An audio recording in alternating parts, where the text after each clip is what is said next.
Mga kababayan, TGIF na naman para mas maging handa tayo sa ating magiging weekend. Alamin natin ang update sa lagay ng panahon mula kay Pag-asa Weather Specialist John Manalo. Magandang hapon po sa ating lahat. Kasalukuyan na meron tayong minomonitor na low pressure area sa labas ng Philippine Area of Responsibility.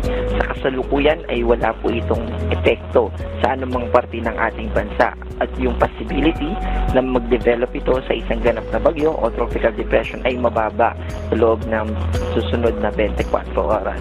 Ang nagpapaulan po sa atin ngayon ay yung hanging habagat. Ito ay magdadala ng maulap na kalangitan na may kasamang mga pag-ulan at thunderstorm dito sa Metro Manila, sa Visayas, sa Mimaropa, Pangasinan, Zambales, Bataan, Tarlac, Pampanga, Bulacan, Cavite at Batangas. Samantala dito sa Mindanao, inaasahan natin na mas magiging fair yung weather natin, partly cloudy to cloudy skies at mababawasan yung mga pag-ulan natin as compared dun sa mga pag-ulan na naranasan sa Mindanao kahapon at nung isang araw.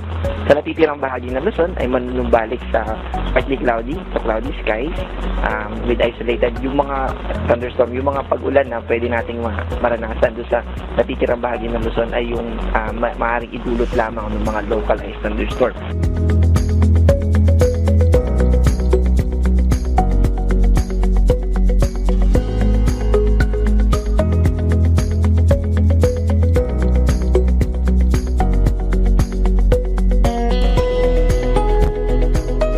Sa weekend ay inaasahan din natin na patuloy yung epekto ng hanging habagat, kaya inaabisuhan natin yung mga kababayan natin na nakatira sa western side ng Luzon at Visayas dahil malaki yung posibilidad na magkakaroon tayo ng mga maulan na weekend.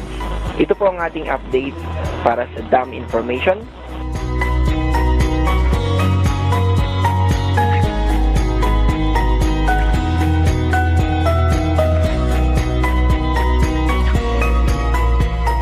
Ito po ang ating update mula sa DOST Pag-asa. Salamat po. Maraming salamat Pag-asa Weather Specialist John Manalo.